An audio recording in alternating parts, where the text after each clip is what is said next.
We're about to have the national anthem before we are seated.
You may be seated.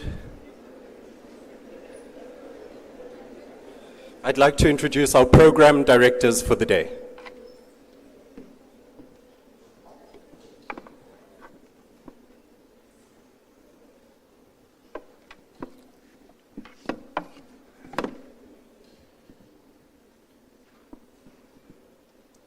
President of the Republic of South Africa, Ndade Cyril Ramaphosa.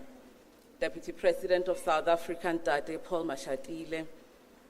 The Vice Chancellor of the University on the Mountain, UNISA, Professor Wileng Lengavula.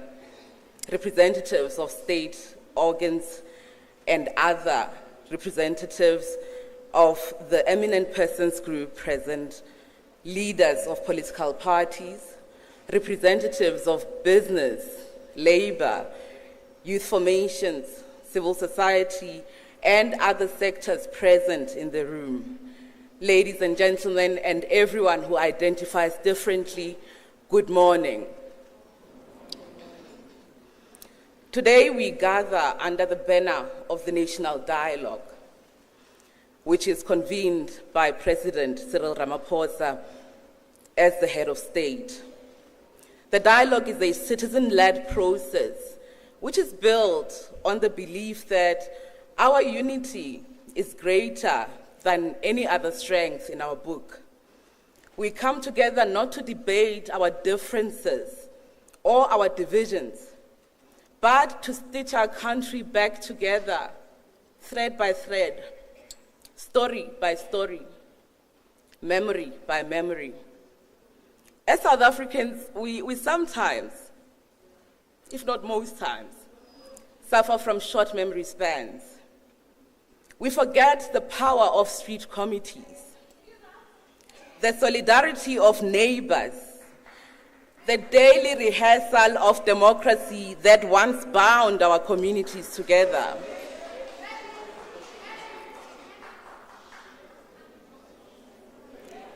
As Dr. Nduduzo Makhathini reminds us in music and in life, rehearsal is not repetition. It is preparation for transformation. And today, as part of that ongoing rehearsal,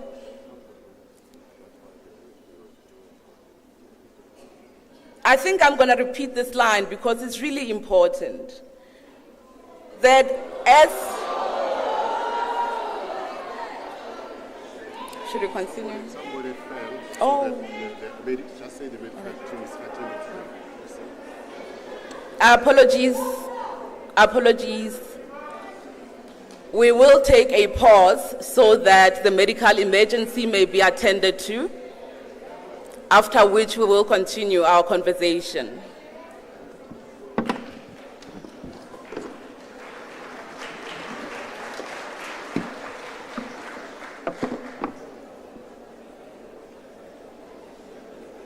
Let's go back.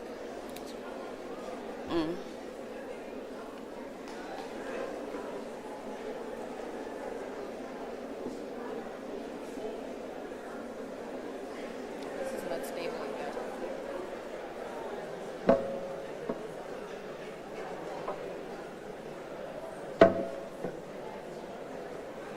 Okay, I think we should just go to the back. We'll come back.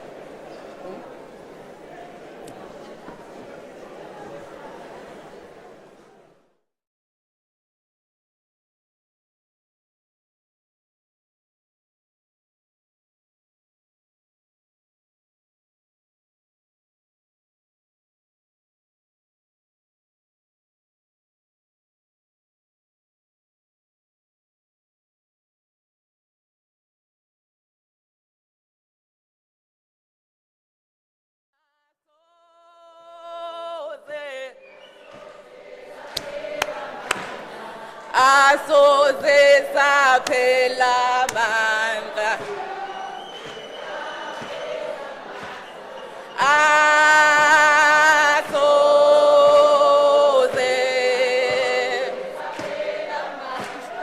Asoze saphela ilizwe.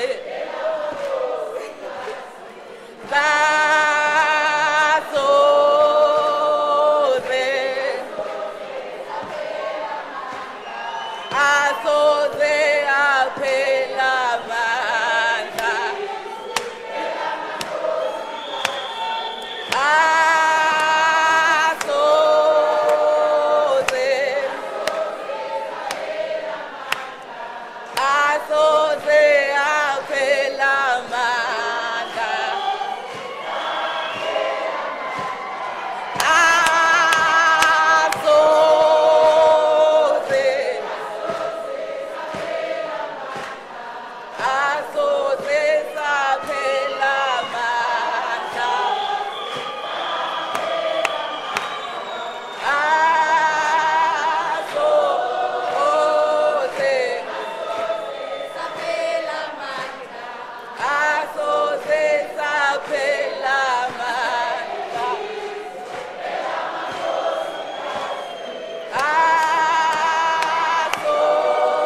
comrades sitting in the three front seats there.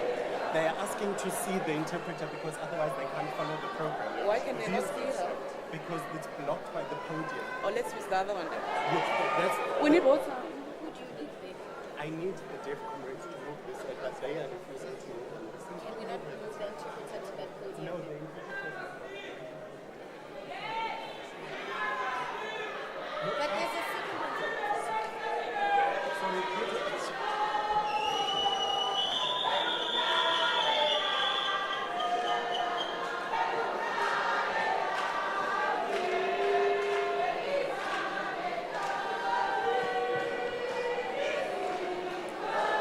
Tulamtana,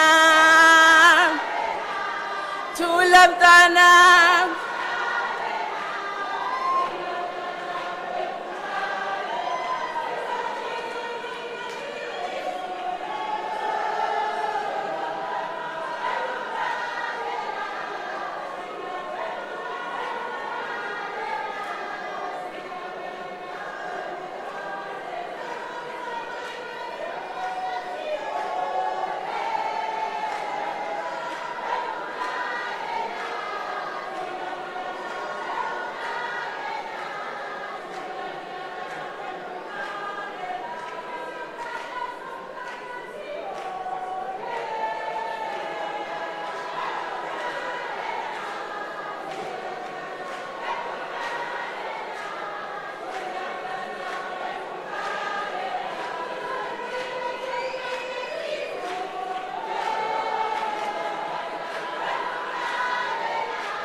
Delegates to the National Convention,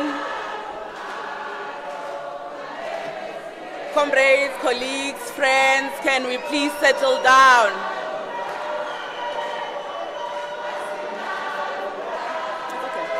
I've got it. She's been given medical attention. Everything is sorted. So we can proceed. Okay.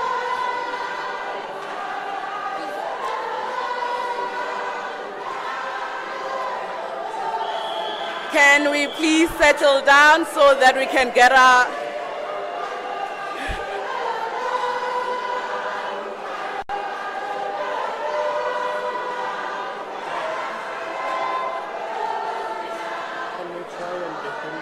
We know that we are a people of song, but we will sing.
In the expression of our souls that we are very familiar with as South Africans, while the medical emergency was being attended to, the colleague who had a crisis has been assisted, and we will continue with the program from this point. Thank you so much for your patience.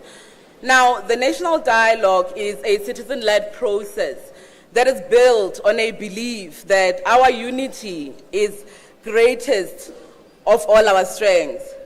We come together not to debate our divisions and our differences, but to stitch our country, and I will emphasize this again, back together, thread by thread, story by story, memory by memory. As South Africans, we sometimes suffer short memories.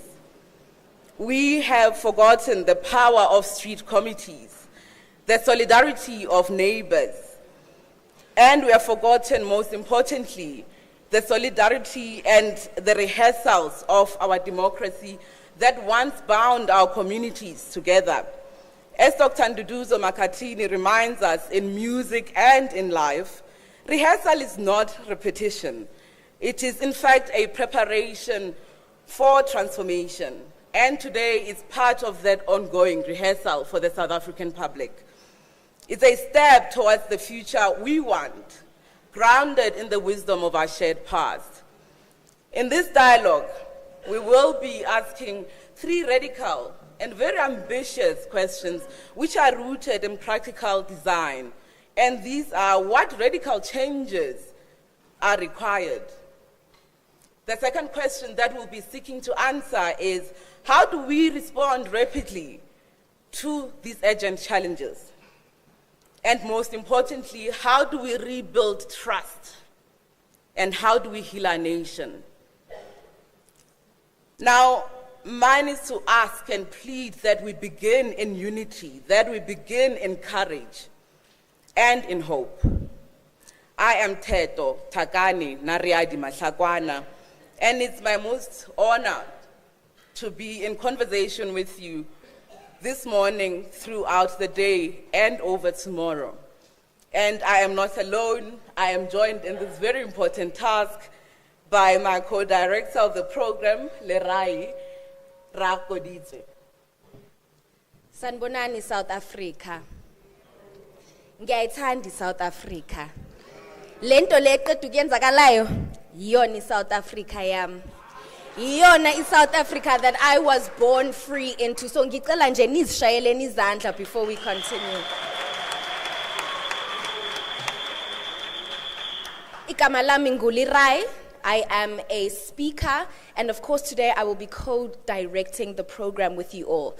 I also would like you all to know that I am part of the Youth 20 in co-chairing a meaningful youth engagement and reforming multilateralism. So I'm actually currently engaged in negotiations and processes similar to the one that we are about to start with right now. Over the next year, ward by ward, sector by sector, we are going to speak, listen, and of course, act.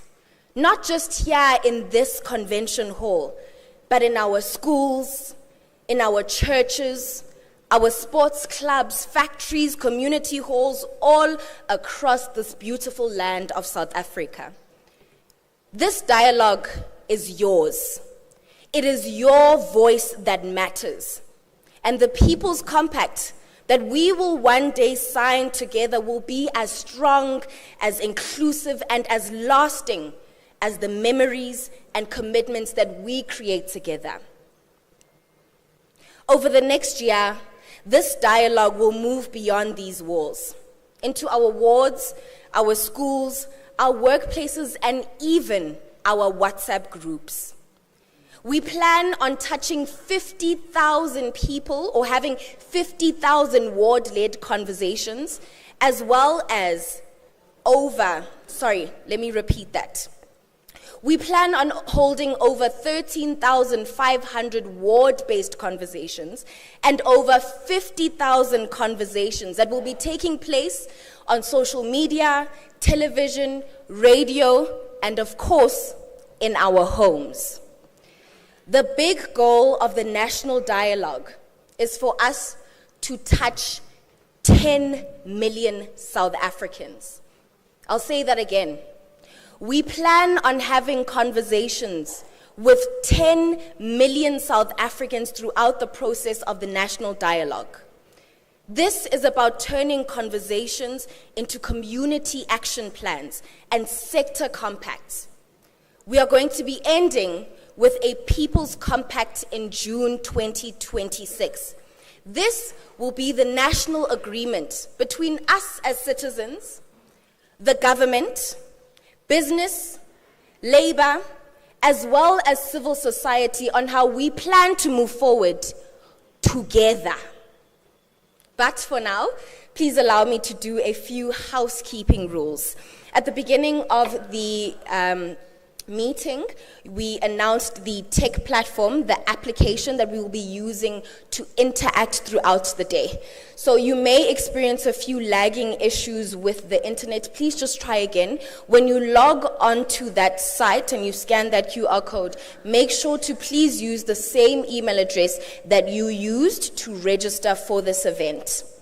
That specific platform is going to assist you in actually participating in today, as we're going to have breakaway conversations and going into particular themes of what we plan to cover throughout the national dialogue. Thank you, Lerai.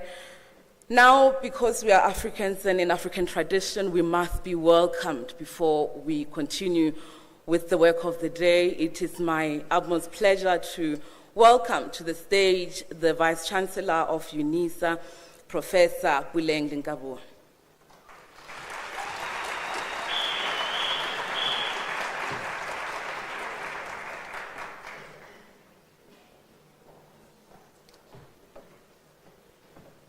It's shorter than you.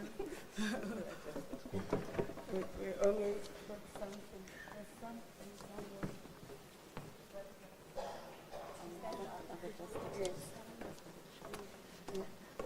It's, yeah? Did it work? I'm so short.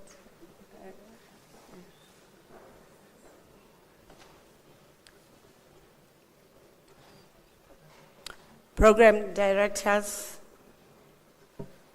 thank you very much for inviting me.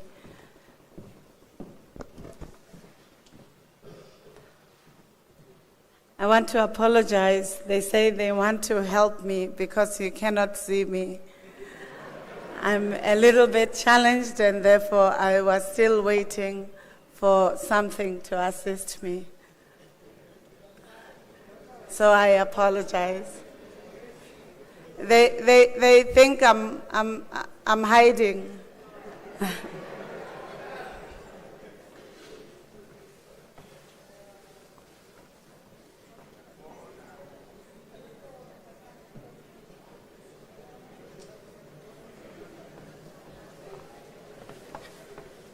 Thank you very much. I have decided it's not me that you should see, but it's the message that the university is sharing. So I will proceed. His Excellency President Cyril Ramaphosa, the President of the Republic of South Africa, Deputy President Mr. Paul Mashatile, former President and Deputy Presidents, Mr. Godidiza, the Speaker of the National Assembly, Justice Mandis Maya, Chief Justice of the Constitutional Court, Cabinet Ministers and Deputy Ministers, Members of Parliament, Premiers, Mayors, various public representatives and public sector leaders, leaders of the University of South Africa and all sister universities, TVET colleges as well as community colleges, the eminent group as appointed by the President of the Republic, representatives of other institutions in the public and private sectors, members of the leadership of various civil society, the religious community, organized labor, business, women, youth, people with requirements for universal access who live with disabilities, members of the media, delegates of the convention participants, fellow South Africans from all walks of lives and all protocols observed. Sanbonani, Dumelang, Absheni, Salam Alaikum, Nimacheroni, Lochani, Khotsong. Thank you for the opportunity to welcome you all to this historic convention of the National Dialogue of South Africa. Today is yet another turning point in the history of South Africa. It is a day in which we set a process in motion to define the future that we South Africans, the world, and the people of goodwill would want for us. A process that will culminate in a comprehensive national dialogue in which all South Africans can remake the South Africa of their dreams. A process in which we can build sufficient consensus on the vision, plans, outcomes we would like to see. A process that can help us to reclaim our futures and the outcomes we would like to see. It will also be a process that can help us to reclaim our futures in respect to peace, human dignity, happiness for all. We know that the present and the future is born out of the past. Because of this knowledge, we know who we are, we know where we come from. We come from a past of many pasts. We come from struggle, from suffering, pain, and we come from hope. We come from oppression, violence, dehumanization, and destruction. We come from a deeply divided and unequal past, with many of its elements still defining our lives and our land. And yet at the same time, it is through the struggle that we could triumph over the evils of colonialism and apartheid. We do not only come from dispossession, poverty, and exclusion.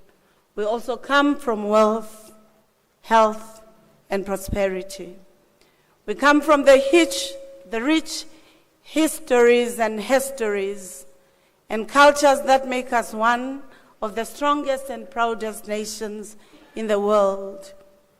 We are the people of great imaginations, discoveries, and innovations in almost all facets of life, a people of full culture and respect for the natural environment. We also come from the women and the workers who have built this beautiful land over centuries.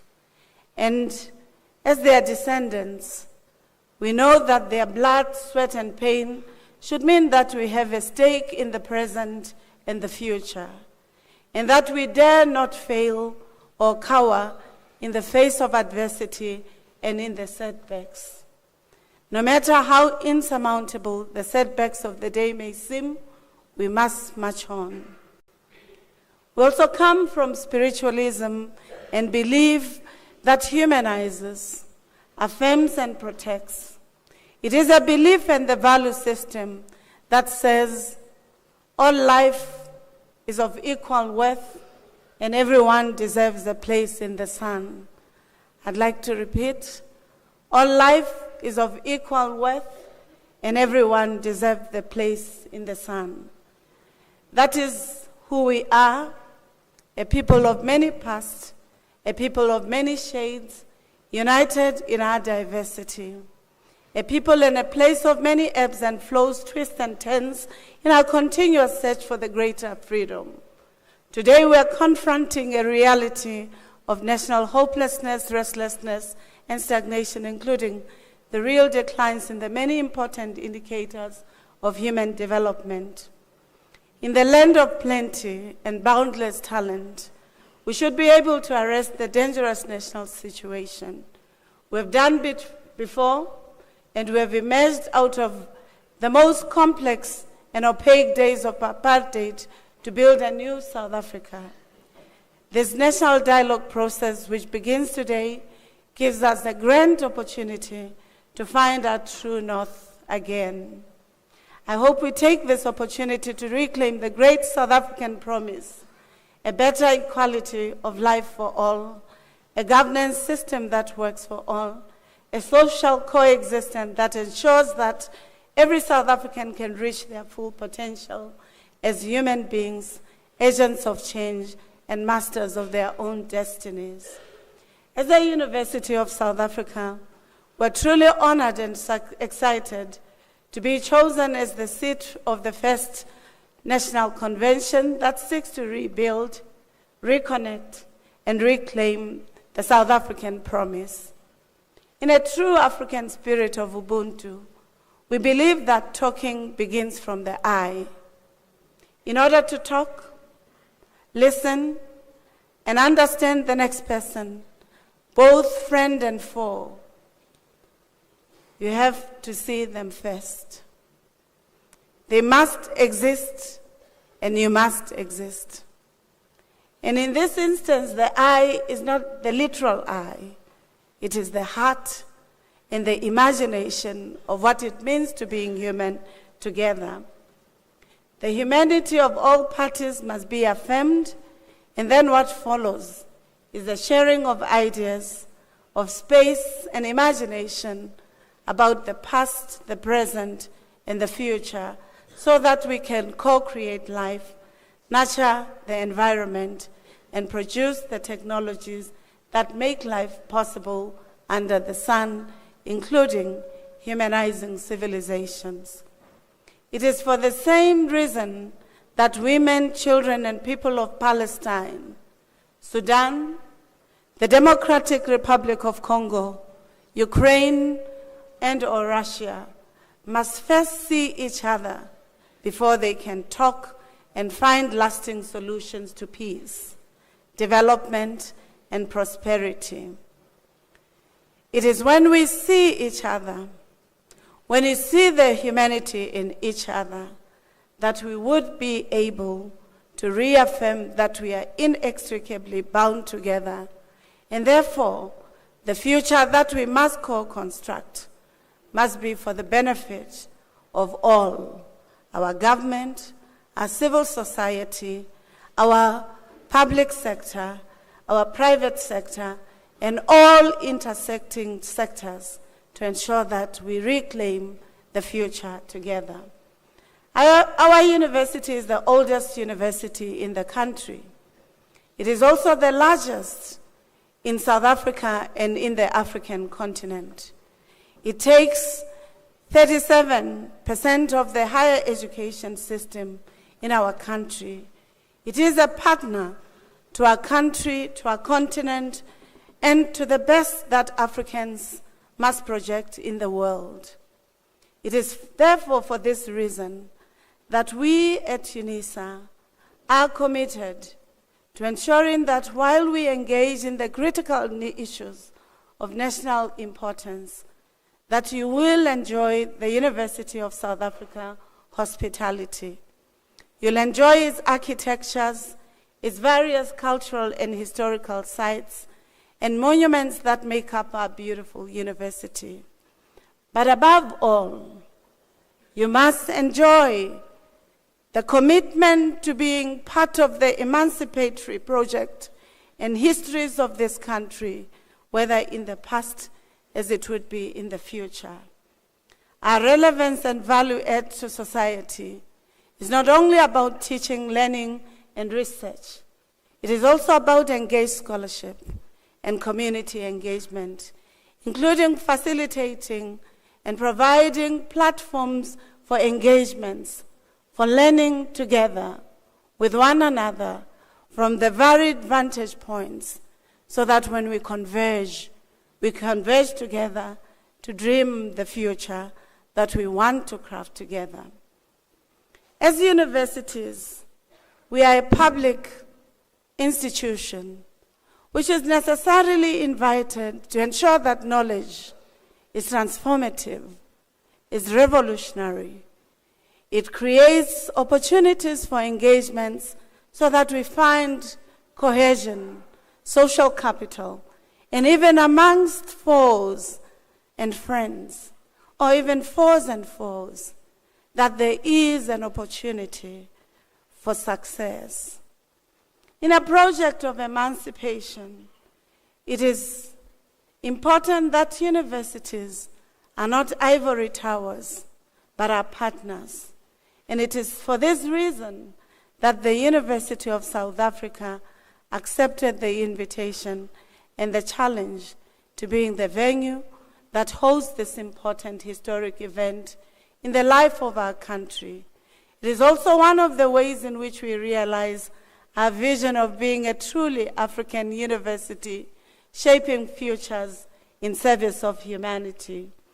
We also hope that we can use this opportunity and the processes that will follow to debate, to contest one another, but more importantly, to find the solutions to produce the outcomes that will create the South Africa that we yearn for.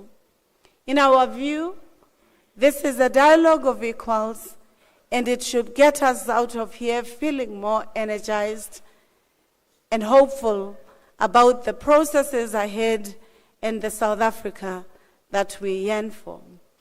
In his poem, Past, Present, Future, written as one word, the late poet laureate, Professor Cyril, says, "There are cycles in the circle.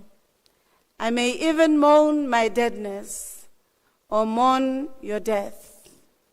In this sterile moment, asking, where is the life we came to live? Time will always be past, present, future is always now. Where then is the life we came to live?" Welcome to the University of South Africa, the University of the land, the home of leaders, the home of the democratic presidents of this country, the home of President Mandela, President Beki, President Ramaphosa, who are the alumnus of this university, and we're quite appreciative. President Ramaphosa, you being the alumnus of this university, reminding us of the imperative that we should talk, we should engage, we should all bring our talents together to ensure that this country prospers, not only in the economy, but in the social compact, in the knowledge, in the technologies, as well as in the contribution that South Africa and Africa make in the world. Let me conclude with the words of our alumnus, the first democratic president, Ubaba Madiba, President Nelson Mandela, as he says, "May the sun never set on this glorious process. Let the South African promise flourish." Thank you. You're welcome to UNISA.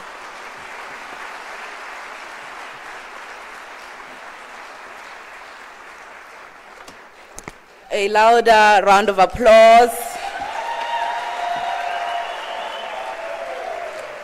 The University on the Mountain, I imagine, is one that can claim all of us as its products at one point or the other. Thank you so much, Prof, for those remarks. We feel very welcome, and in fact, you have set us on this clear path as we engage in this conversation that will involve more than 10 million South Africans. The 10 million is the minimum goal of the national dialogue. And as we kickstart this process with this launch, we do so with the absolute belief, and I will pick from what you've just mentioned around how we are a people of many paths. And African literature tells us that it is our mandatory responsibility to not only remember it, but to reimagine it. And I hope that we can do so as a collective. I call onto the stage Ntate Reverend Zoida Hunevudali, who will lead us in the moment of silence and reflection that we will be having.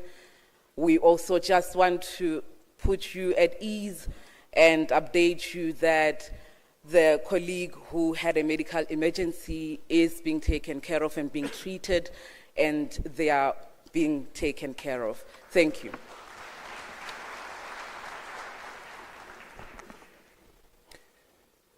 program directors, His Excellency, Mr. Cyril Ramaphosa Ramabulana, the head of state, and today as we gather, the convener of this August epoch-making First National Convention, Deputy President of the Republic, members of the Eminent Persons Group, fellow citizens, all protocol observed. We have one beautiful country, dynamic, diverse religions, many faiths.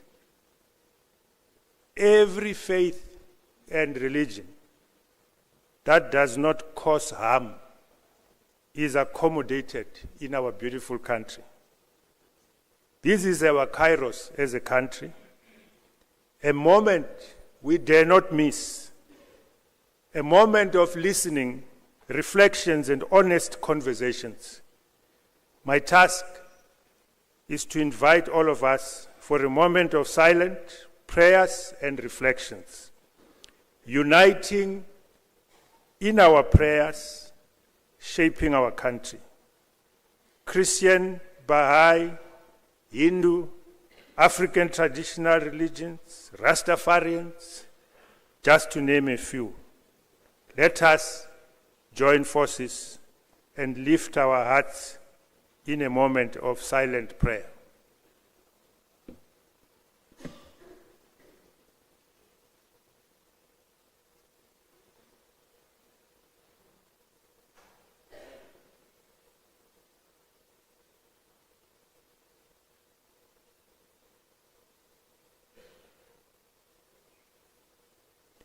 Thank you.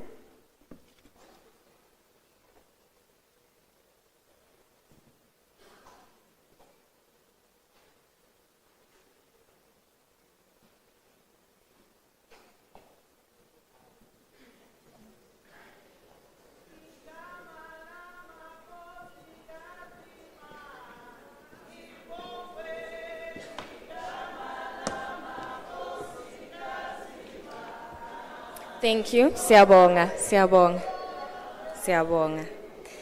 We will now have a musical performance by Ipupo, so please give them a round of applause as they take to the stage.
and gentlemen, ngicela nishayeleni izandla for iphupho lakabiko. Ngaze ngaba mude. Okay, so just to update you on our program, we are now going to be going into our first panel for the day. Thank you.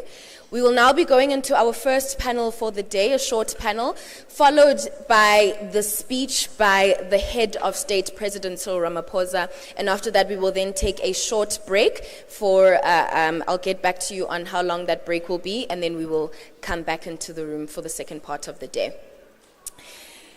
As our panelists for the first panel get ready to come up, this is our very first panel of this convention, because before we can imagine any of the solutions that are going to come out of the national dialogue process throughout the next 6 to 8 months, we first have to be honest about the problems to get to the solutions.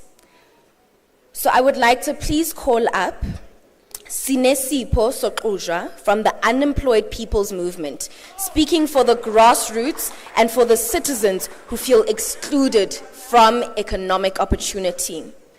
I will then like to call up Professor Musawenkosi Saurombe from the Forum of Stalwart Foundations, bringing insights on leadership, values, and bridging the gap between generations.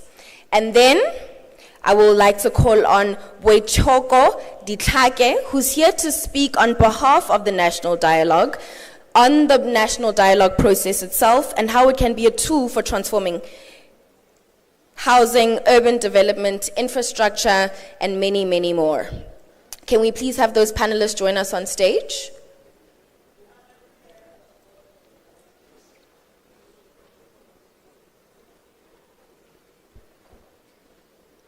In this conversation, we are going to explore what is at stake, why now is the moment, and how a citizen-led process can move us from identifying the problems and building solutions all together. Do we have our other two panelists here with us? Boichoko, as well as Prof. Musawenkosi. Thank you.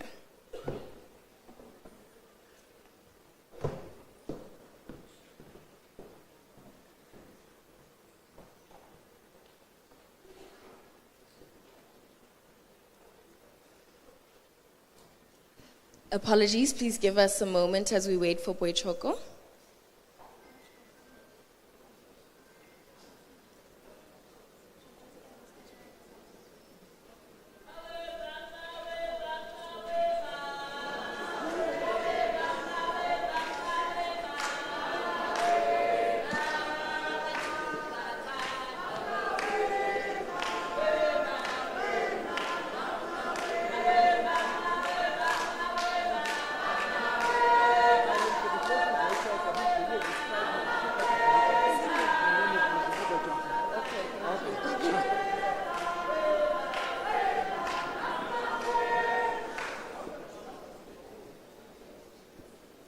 I'd like all of the panelists to please do a quick, short introduction of yourself and the organization with which you represent and why you're here today.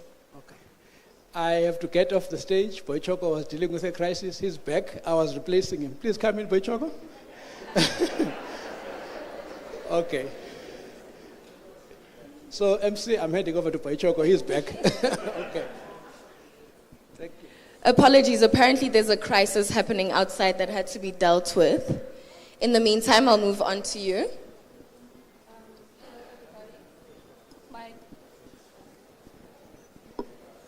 Hello everybody, my name is Sinesipho Soqujwa. I am from the Unemployed People's Movement in Makhanda. We are here today as the voice of the unemployed, especially young, black, working class women in townships and rural areas. Thank you.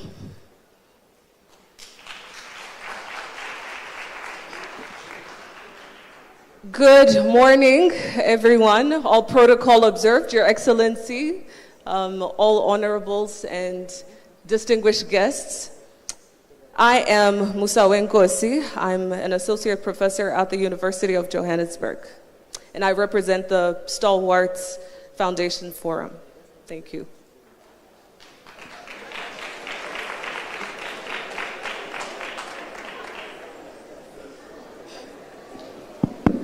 Oh, that's it.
This process has been designed specifically to be inclusive, has been designed to be led by citizens, and that is why we have citizen-led foundations that are part of it. That is why we have a panel of citizens that are representing groups of people. We do not intend on excluding any groups of people. However, there is only so much space in this room, and we have made accommodations for an overflow room. So those who are outside and wish to come in, can we please do so with order?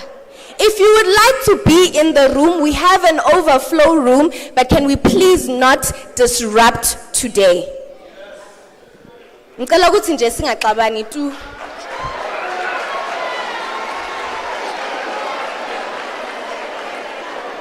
All right. Can we continue with the day? Our president has been waiting to convene. All right.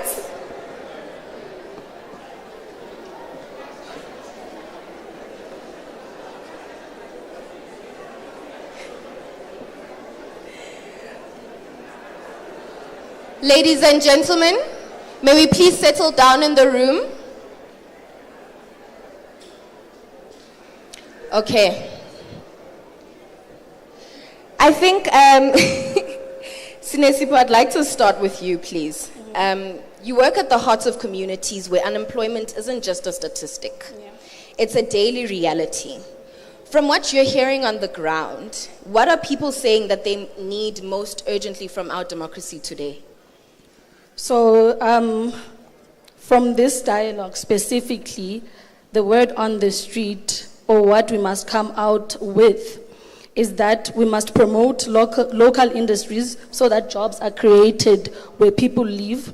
We must oblige the private sector to invest in communities instead of extracting from them and not giving back. And that we must ensure a living wage so that people are uplifted and not trapped in poverty cycles. So that's the energy on the ground. Okay, and so in terms of speaking about solutions to this, is there anything that you guys have discussed so far? Not really, no. Okay, all right. I'll just move on to Sir, Mr. Boychoko. We've had a bit of a morning.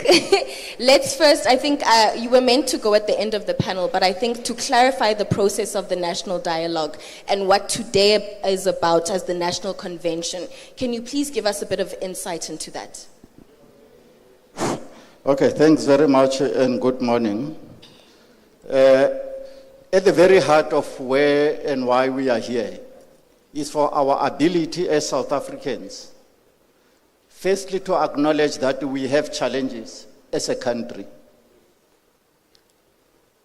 It is the first opportunity since the dawn of our democracy.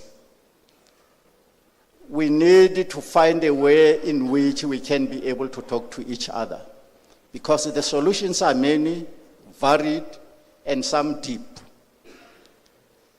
And it is only through us talking as South Africans that we will be in a position to find the common and the shared tomorrow. This convention is precisely designed to kick-start a process for all of us as South Africans to find a way in which we can find lasting solutions. It is intended as a kickstart. We didn't come here to debate the substantive issues. We are here to set the framework and the pathway in which we are going to engage with each other. We are here representing our communities, our constituencies, both sectorally and provincially, so that we all understand how we are going to engage communities. If we agree that at the very most, we'll have to engage more than 10 million South Africans to find a way in which how they think and understand their challenges and what possible solutions could be. That is the purpose of this. And those discussions, let us reserve them for the communities from the ward level, right up to the national level. And because there's a purpose and strategic intent of this process is to explore these issues. And we will come back after several months of engagement and dialogue with ourselves as communities. And then we'll come back and report back to this August forum what we have found and what we believe are the recommendations from South Africans across the length and breadth of the Republic of what needs to happen. That is the essence and the context of this convention. Let us set the rules of the game, but it must be citizen-led. The citizens has to arise and ensure that they own up to this opportunity. So that at the end of the day, they know that it is their own recommendations and resolutions to find long-lasting.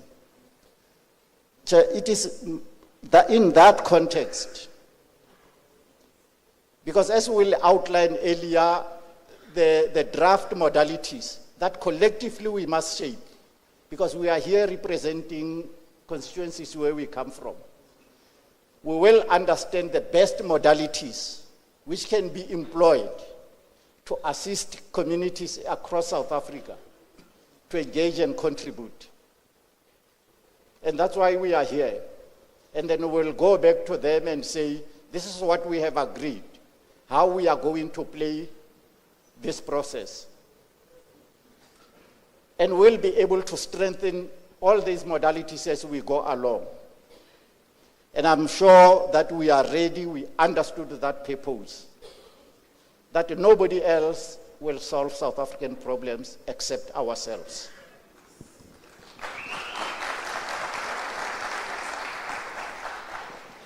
Prof. Musa Wenkosi, I want to give you a slightly layered question.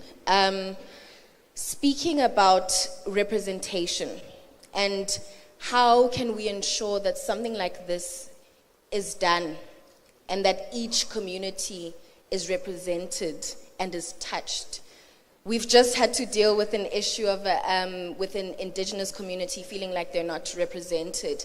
How do we, through a process like this, tackle those issues? Thank you for the question, moderator. It's very imperative that those who are marginalized in society are represented. And if you look at the discourse even over the years, it has been about fighting for those who do not have that voice. And if you look at giants such as Mama Tleke, that is what she stood for, you know.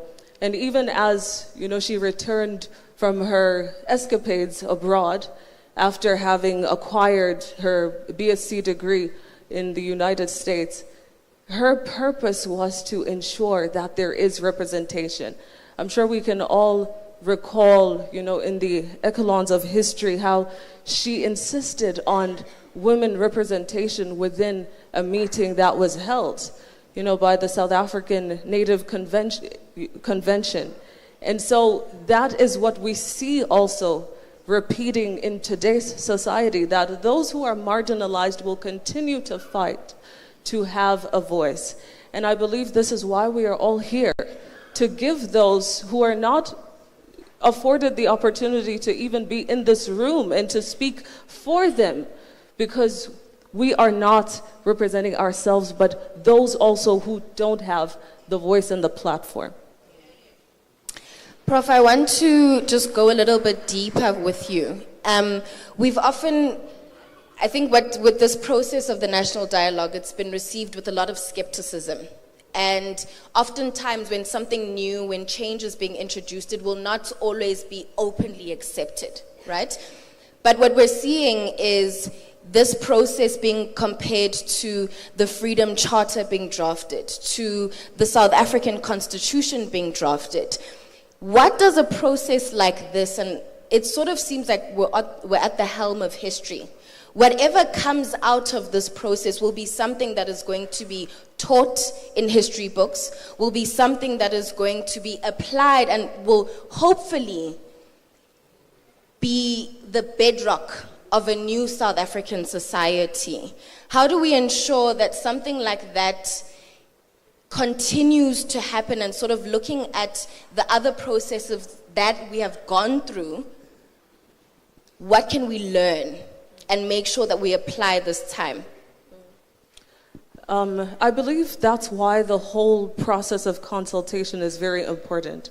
Now, as an academic in the field of industrial psychology and people management, I have had the privilege of interacting with material and also doing research in aspects of reconciling, for example, the perceptions of people in managerial positions and organizations and the employees on the ground. And I believe it's very much like, what often happens in the context where those who are in national leadership positions versus those who are on the ground, there are irreconcilable perceptions. And this is why this national dialogue is so critical in bridging that gap. There's an ancient Chinese proverb which says, as a leader, you need to, and I paraphrase, as a leader, you need to check if people are following, because if no one is following, you're just taking a walk. And I think it's very important that leaders start to ask themselves, are we taking a walk? Are people still following us? Are we still having the same objectives, the same goals, the same mandate? And this is why this initiative is very critical. Sinesipo, I want to come back to you. When people are excluded from the economy, they are often excluded from decision making. How do you and your organization see this particular process creating spaces for real human beings, for unemployed and marginalized voices to shape the solutions that affect them? So, as the people on the ground, we believe that, or we want this national dialogue to not be just another polite conversation that avoids the truth. We want this dialogue to tackle the issues that we deal with on a daily. We want it to go to the root of the unemployment issue. And we have talked and talked and talked, and we have come to the conclusion that the process should reject, or this whole dialogue should reject the failed neoliberalism and build an economy that's going to serve the people first and defend public goods. And defend public goods such as water, electricity, transport, and housing as rights and not as commodities.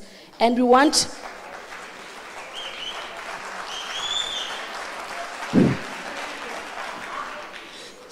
and out of this dialogue, we want to end austerity because it starves our people.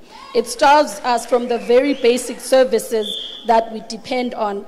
We want this dialogue to guarantee free quality education from primary school to university level, because we believe that that is an investment in our future. So we are not here for charity, we are not here to be pitied. As the grassroots and working class, we demand real power and inclusion. That's... Okay. I'd like to get a bit of clarity on the specific process of the national dialogue and how we can ensure that it is accessible. When I heard about ward conversations, it did frighten me a bit, because I don't know about you all, but I personally am not that involved in my ward. I don't really attend regular meetings. And so this process would require people to regularly attend those meetings. Is there another accessible platform or another way in which people will be able to be involved in this national dialogue? And how do we sort of, you've told us that we can have these conversations at home, but is there a specific toolkit that you guys are giving us to ensure that everybody anywhere can host their own national dialogue? Thanks very much. If we look into the process of the national dialogue, the first thing that we must think about very deeply is how do we activate South Africans to own up to the governance and development of the country? How do we assist and start building the community structures to engage, for example, with the local governance process, municipalities? Because in many instances, some of our laws allows and enables communities to participate. But more often we are not using these possibilities. For example, how do we understand priorities which have been determined, for example, by a municipality at the local level? Therefore, the national dialogue is structured in such a way that simultaneously it assists communities to own up in the development of the country. At the ward level, each ward is going to have 3 structured dialogues. And there is a toolkit that assists, and there will be community-based facilitators, which will appreciate different communities in which they exist, to talk to them and to talk with each other. That will be replicated across, as we have sectors around here, that a variety of sectors from the youth, women, business, labor, faith-based, will accordingly have some of the structured dialogues. But we are also creating a mechanism for self-activated dialogues by communities. For example, a particular community in Matatiele can say, we want to discuss our issues. All what we need to do is create a mechanism that the outcome of that self-created and self-activated community dialogue, it finds a space in the formal processes that we are doing, that the amplification of the community voice must find themselves in the final conclusions of this process. That will be very critical. We have put in, the new steering committee, when it comes, it will also put in place. We have to utilize technology to reach out to communities, and we know that the youth of today were actually born into this technology. They will have to assist their elders, their communities, to ensure that they effectively participate. That toolkit is already online for everybody to go through it, amplify and strengthen it, and see how it can be modified in different situations at the community level. But we are certain that we will empower communities to take charge and own up to the process. And they must feel that they are making a difference and they have contributed to the new vision of South Africa. So what I'm getting from you is that based off of the technology that the National Dialogue Committee, Organizing Committee, have designed a platform, a website, in which I myself as a citizen, if I wish to host a national dialogue myself and my community, I go onto that website and I will get the toolkit. The toolkit is what is going to equip me with what I need to be able to host the national dialogue. What are the specific points that need to be spoken about in the conversation, etc., etc. So that is how accessible and how easy this national dialogue process is going to be. Not only for us to attend physically in our wards, but we will be able to have a toolkit in our hands where we can host these dialogues ourselves. We're going to have to close the panel off for now, so thank you so much. Please give our panelists a round of applause.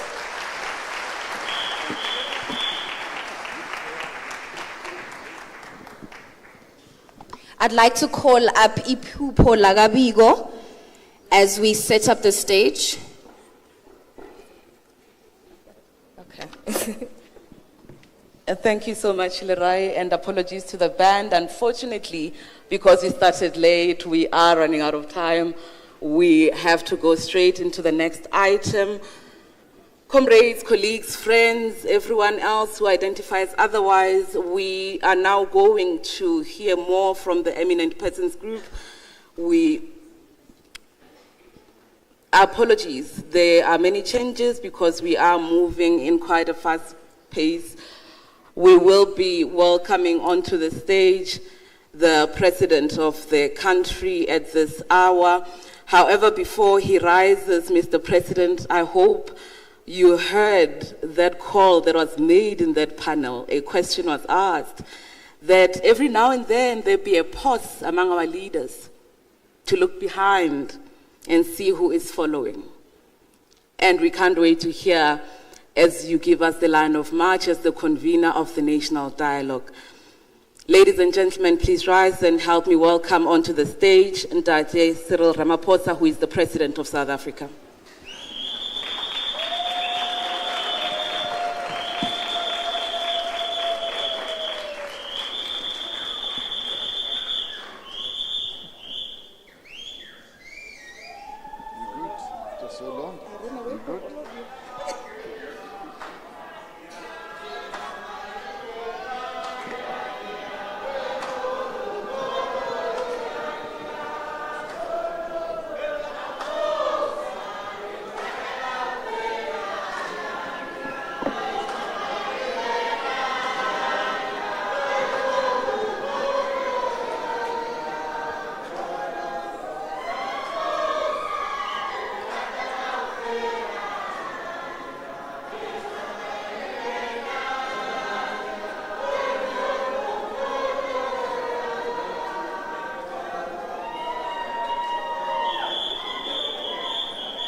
There. Not today.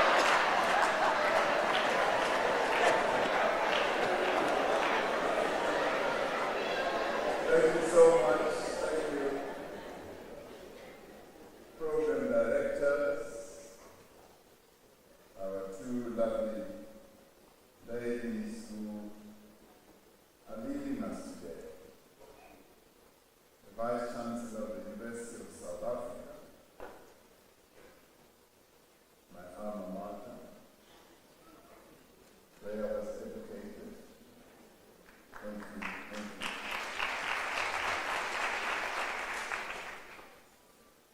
Members of the Eminent Persons Group, and specifically the co-chairs, Professor Ramaphosa and Mr. Ruth Mayer, and all the other EPG members, whose names I would want to outline towards the end of my input. Distinguished guests, I also want to greet the Speaker of our National Assembly,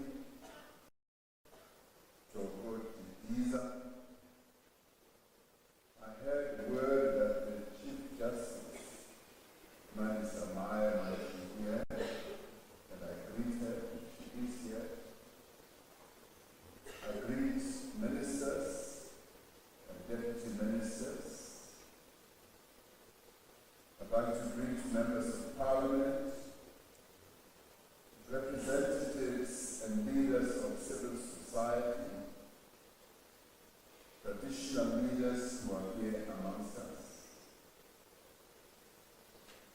faith-based organizations, leaders, and I welcome back to those who are here within us, who are eminent leaders of various faith-based organizations. There's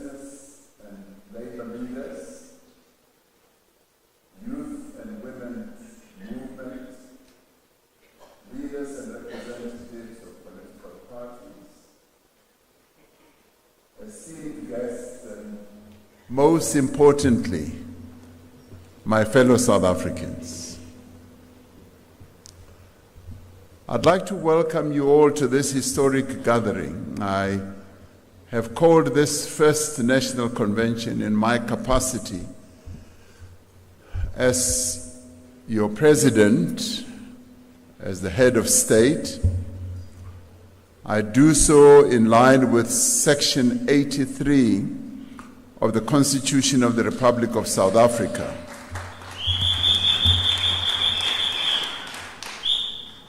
This gives me a locus standi. For all of us who are here, we are all equal.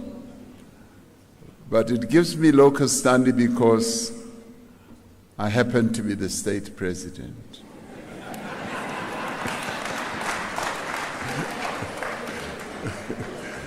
So Section 83 of our Constitution requires that the President, as the head of state and the head of the National Executive, should promote the unity of the nation and that which will advance the Republic of South Africa and its people. This is what brings me here. And this is why I invited all of you to be here and to be part of this dialogue. So it is with that authority, if anyone were to ask you.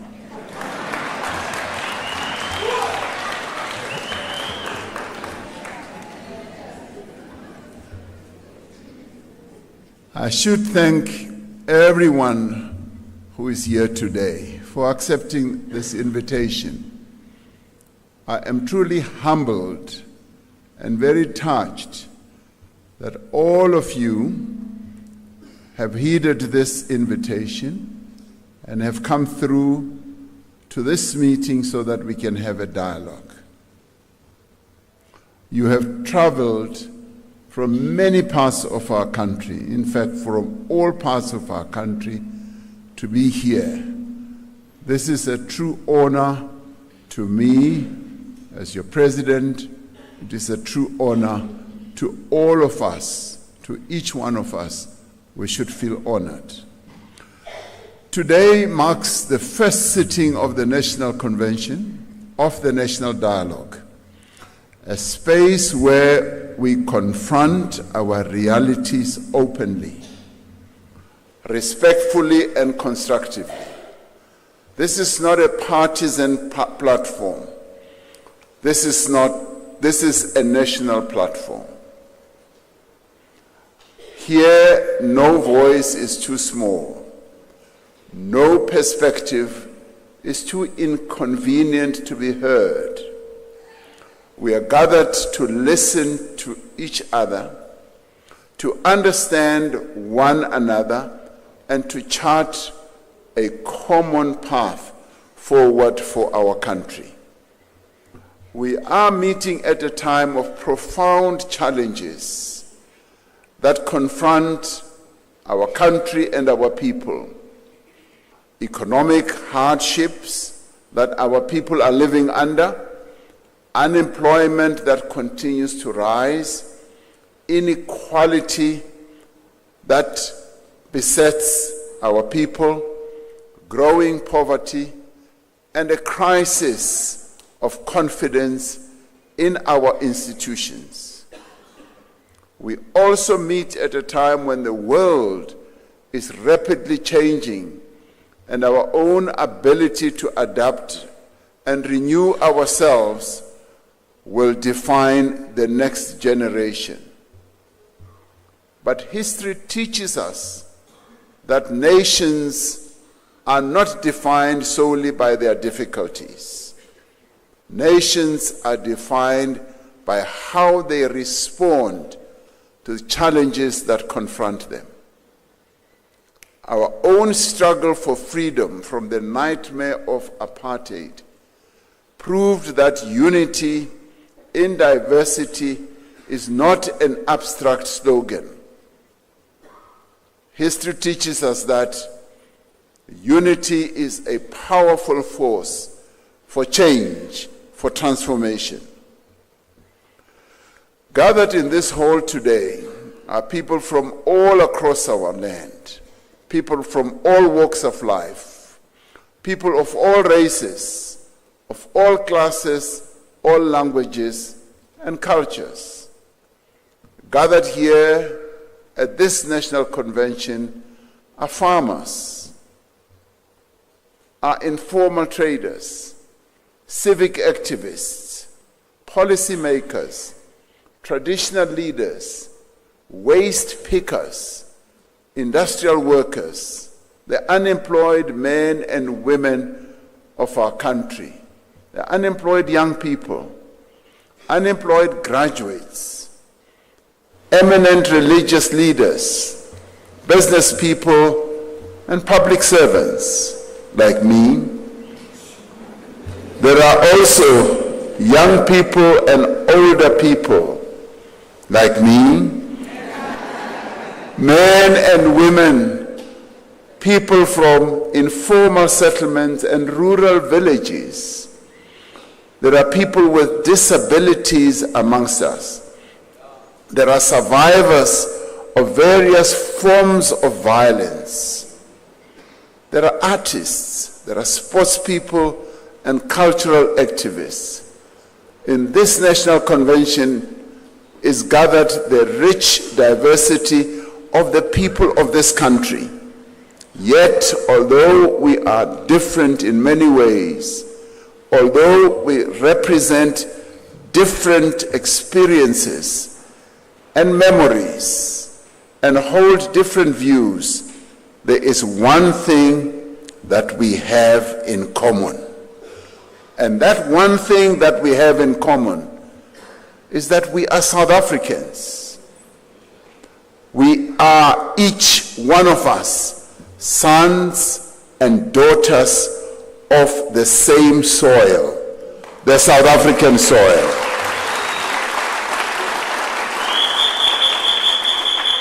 Whether people like it or not, we are sons and daughters of the soil, of Mzansi. This is where we come from.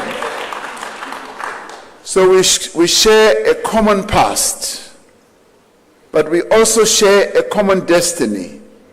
We share the same inheritance of division, of inequality, of pain, and of injustice.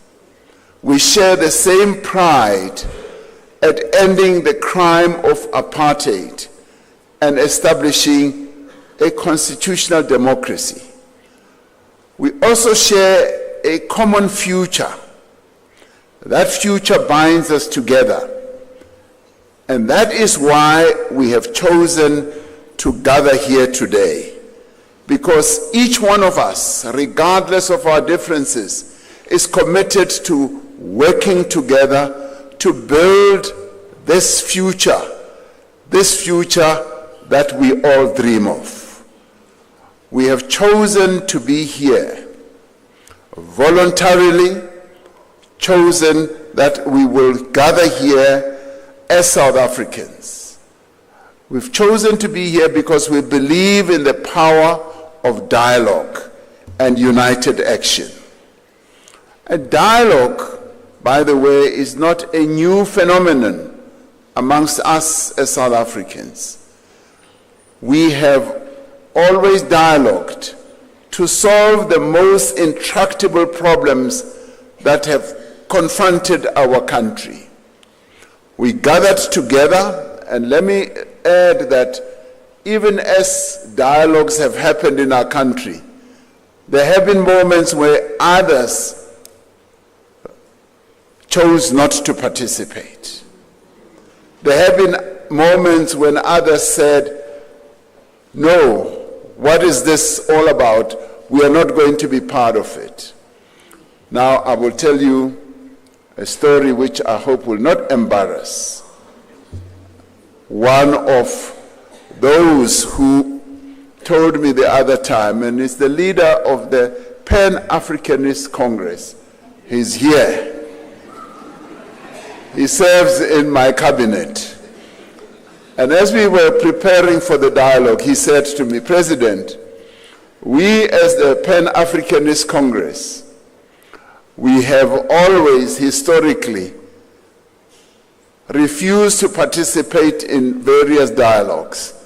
We were not there in Cliptown. They call it Cliptown. When the Freedom Charter was drafted. We were not there when there was a dialogue to end violence in our country.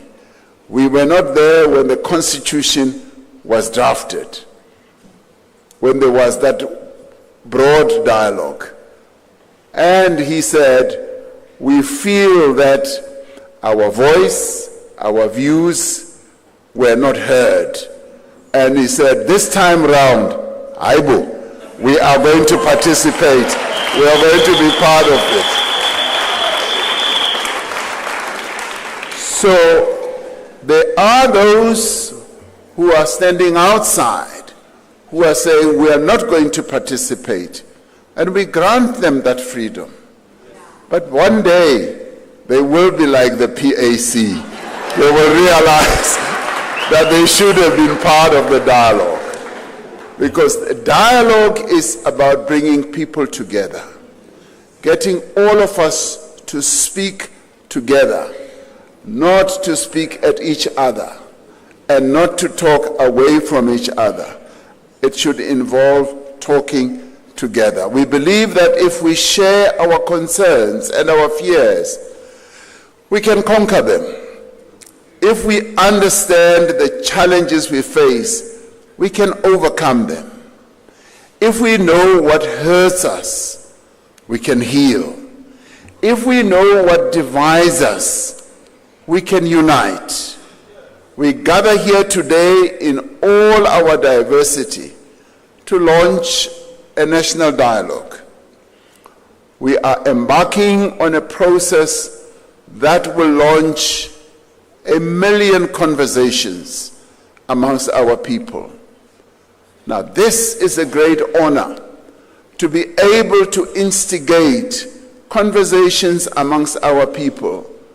All of us seated here must see ourselves as being truly honored that today we get to sit here and we are launching a process that will involve conversations of millions of people, 10 million people.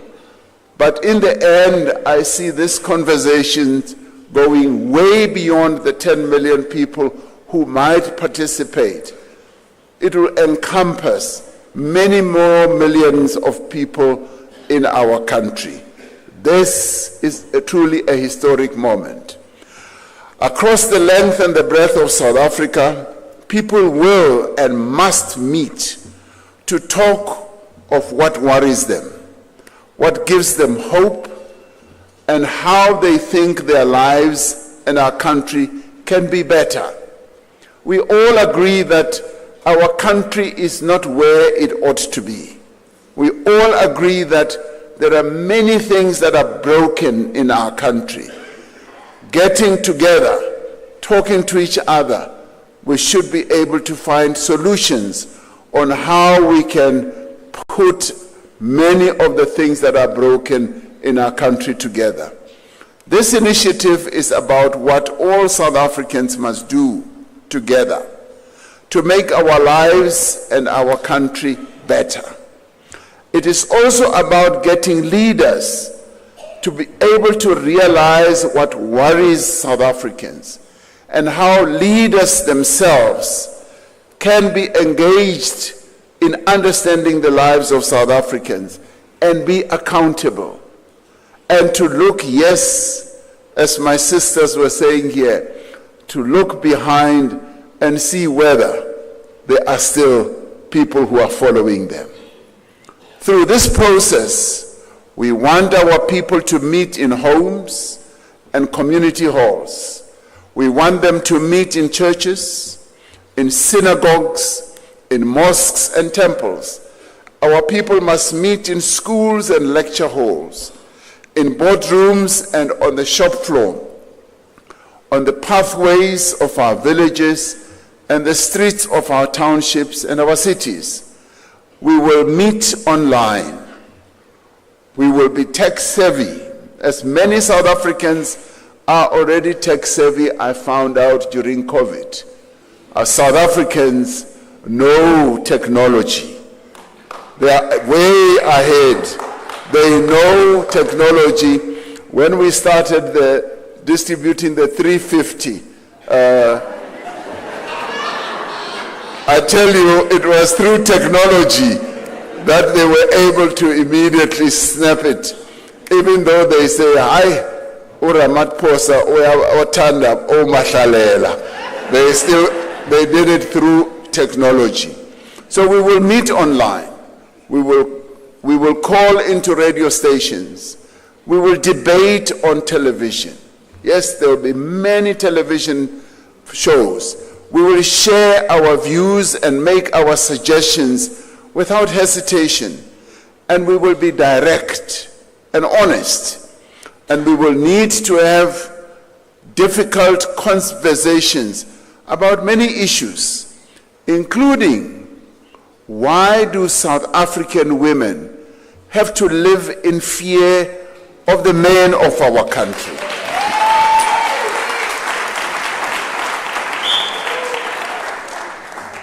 This is Women's Month, and I'm glad that these conversations should start this month, that we as the men of South Africa must begin to internalize this question. Why do the women of South Africa fear us as men in the streets, in the classrooms, and even in our homes? We need to ask ourselves those questions. We also need to ask ourselves, why do so many people live in abject poverty and so few live lives of opulence? Why, after decades of democracy, are the prospects of a white child so much better than those of a black child? We need to ask ourselves that. We also need to ask ourselves, why do women get paid less than men for the same work? That's what we need to ask ourselves. Now, we also must go deeper and ask ourselves, why, when we have a Bill of Rights in our Constitution, are the LGBTQI+ people still discriminated against? Why are they still stigmatized and harassed? Why do clinics run out of medicine? Are questions that we must ask ourselves. And why do taps run dry? These are some of the questions that we must be willing to ask and which we must be prepared to find answers for. But more than that, my fellow South Africans, these are the challenges that we must be ready to do something about. As individuals, as organizations, as communities, as parents, as elected representatives, and as public officials. The national dialogue is a call to debate and to discuss, but it is also much more than that. More importantly, the national dialogue is a call to action. It is a call to all South Africans to seize this moment for change and progress. And this we cannot do when we are sitting on the sidelines. This we cannot do when we do not want to be part of this conversation. And this we cannot do when we sit on the sidelines and just criticize. We need to be inside the tent rather than being outside of the tent. And we also need to have one tent. We do not need another tent where other conversations will take place. This is the real tent where conversation must take place. Now, it is a call to build a society in which there is a place for everyone, where the country's wealth is shared by all. A South Africa that truly belongs to all the people who live in it. We have come together in this national convention not to have the dialogue, but to start the dialogue. Gathered here, all of us together, we are well over 1,200 or 300 across many organizations and sectors. Our task is to prepare for the thousands of public dialogues that will happen in communities across the country over the next 6 to 8 months. We are here to consider some of the themes that may arise in those discussions, understanding that it is ultimately the people of this country that will determine the issues that should be discussed. And this is what we call citizen-centered dialogues and discussions. We are here to reflect on how we should approach these public dialogues, what methods we should use to ensure that everyone has a say and that the discussions take place in an environment that promotes understanding and that encourages healing. Through this convention, we seek to equip delegates to be champions and enablers of these public dialogues. We seek to ensure that we give the space to South Africans to define the outcome of the national dialogue process, so that those thousands of conversations can be drawn into a clear vision for the country and an agreed program of action into the future. There is history to this. When we drafted our constitution, and I'm glad that Ruth Meyer, who played a pivotal role together with some who are here, including myself, is here today, because we participated in the process of ensuring that as we drafted the Constitution, we involved many of our people throughout the country to discuss the key elements that should go into our Constitution. And today, the Constitution that we have is a people-driven and a people-drafted Constitution. That is what we have.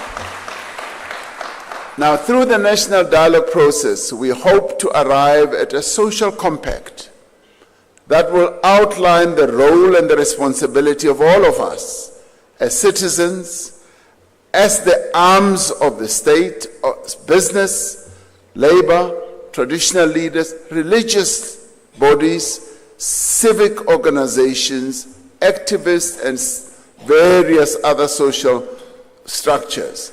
This national dialogue must be about citizens taking responsibility for their own future. Through the dialogues that will take place, people must be able to attend to the challenges that we are facing, where they live, where they study, where they work. They must be able to hold their public representatives accountable and ensure that all public institutions fulfill their responsibilities. The National Convention is the moment at which the people of South Africa take over the national dialogue. For more than a year, various formations of civil society have been working to conceptualize and champion the national dialogue. Central to this effort have been a number of legacy foundations established by and named for stalwarts of our liberation struggle. We express our gratitude and appreciation for the work of these foundations in giving life to the national dialogue. And let's give them a round of applause for having done all this work. Now, we also thank all those from civil society, government departments, provincial government, state-owned enterprises and businesses who have worked tirelessly to bring this national convention together. I specifically like to say at government level, the Deputy President, Paul Mashatile, who is here with us today, led this process in the interministerial committee that I gave him the responsibility to lead. And he, from a government point of view, led this process from the back, allowing the process to evolve independently without too much government interference. To the extent that government got involved, if you like, it was light touch. Kancane nje, lapho nalapho. It was never led by the government. It was just mbijana, lapho nalapho kuphela. That's how it worked. Because we held the belief that this must be citizen-led. And today we are pleased that we are going to elect or choose a steering committee which will be a citizen-composed steering committee. And to the extent that, yes, we will be involved, it will just be to give it that little bit of support, logistical support, financial support. And let me talk about the finances, because there was this concern that this dialogue is going to cost 740 million rand. As soon as I saw the number, I said, I shall not allow the taxpayers' money that amounts to 740 million rand to be utilized. We can have this dialogue much cheaper, much lower. Costs must be the order of the day. That is what we did. And you know what? We were very fortunate. The University of South Africa, the Vice Chancellor, the good professor, immediately said, you know what, to cut off all those costs, we'll give you this beautiful venue for free. And now we got it for free. Now, that is exactly what we are going to seek to do. We will be going around the country. We will desist from hiring halls, expensive halls in hotels, and so on. We will want to hold the various dialogues in schools. We will hold it in churches, not in beer halls, no. And we will hold them under the tree and all that. So that is how we are going to bring the cost down, because the people of South Africa do not want us to be spending too much money on the conversations that we are going to have. So we are extremely grateful to the Vice Chancellor and the leadership and staff of the UNISA for hosting this national convention and providing the facilities and the services that they've made possible. I wish to thank the members of the Eminent Persons Group, all of whom graciously and enthusiastically accepted my invitation to serve as the champions and guarantors of the national dialogue. These esteemed South Africans are Dr. Brigelia Bam, former Independent Electoral Commission chairperson, who accepted this role. Mr. Robbie Brosen, entrepreneur and business person. Judge Edwin Cameroon, I think we'll applaud them all together when I finish. Otherwise, you're going to be very tired. Judge Edwin Cameroon, former Constitutional Court judge. Mr. Mani Dipicho, former Northern Cape Premier. Dr. Desiree Ellis, Banyana coach and football legend. I knew you wanted to applaud her. Ms. Ella Gandhi, peace activist and stalwart. Ms. Nomboniso Gasa, researcher and rural activist. Mr. Bobby Gotzel, a business leader, particularly in the mining industry. Dr. John Kani, award-winning actor. I knew you would applaud that. But he's not going to act on stage today. Mr. Siya Kolisi, Springbok captain and world champion. Miss Mia Leroux, Miss South Africa 2024. His Grace, Bishop Barnabas Lekhanyane, leader of the Zion Christian Church, and His Grace Bishop Enganas Lekhanyane, leader of the St. Enganas Zion Christian Church, the most reverend Thabo Makgoba. How can the most reverend, I missed something, because Leonaki Bishop, Archbishop, the most reverend Archbishop Thabo Makgoba, yes, Anglican Archbishop of Cape Town. Professor Tinyiko Maluleke, who is the chairperson of the National Planning Commission. Dr. Barbara Masekela, Os Barbara, poet, educator, and stalwart. Ms. Lindiwe Mazibuko, former member of parliament. When she was in parliament, she used to give me a lot of trouble. Mr. Ruth Meyer, former minister and constitutional negotiator and a good friend. Ms. Gwenwan Mhlope, storyteller, writer and actor. Ms. Nompendulo Mkaachwa, former member of parliament and fees must fall activist. Ms. Khutazo Monjane, Grand Slam tennis champion. Professor Harry Rangwedzi Nengwekulu, former activist and educationist.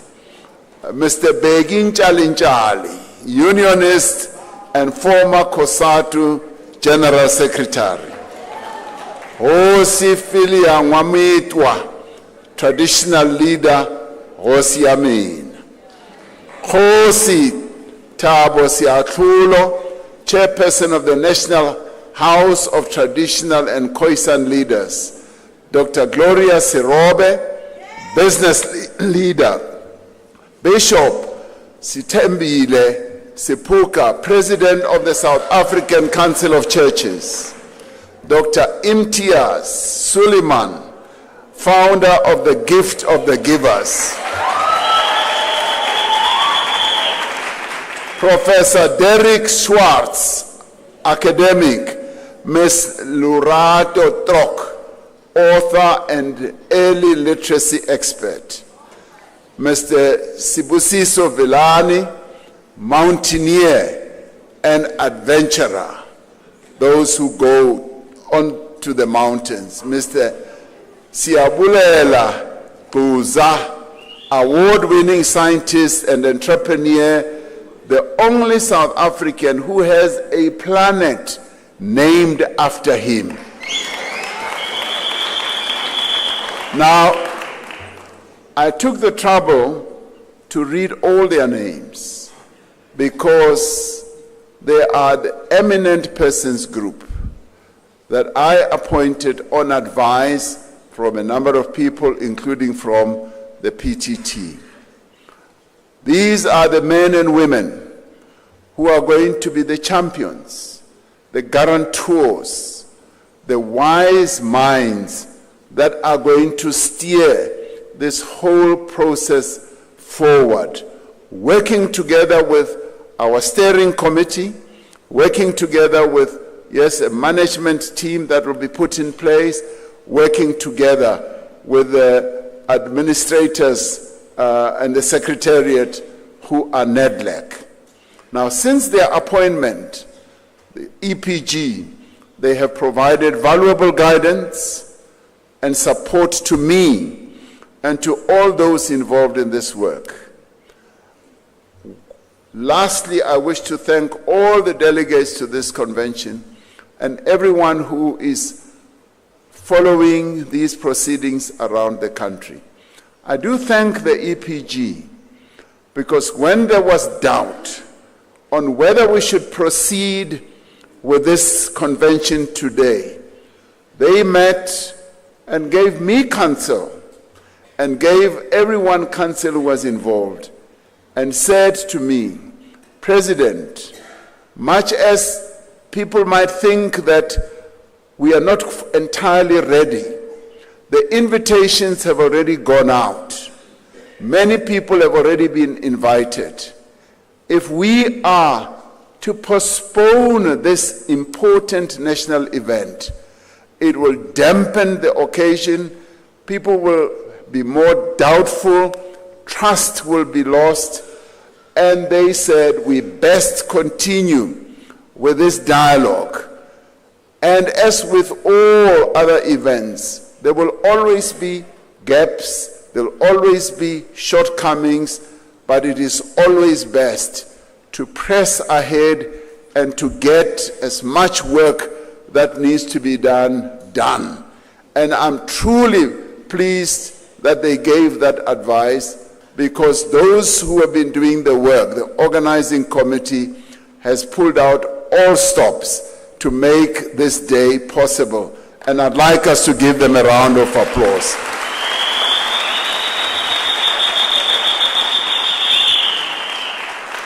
Now, all of you who are here, you have taken upon your shoulders a historic task. You have taken upon your shoulders the responsibility to launch a conversation among South Africans that will reach every corner of our country, that will determine the future of our nation. Let this national convention be a call to every South African to participate, to be heard, and to be counted.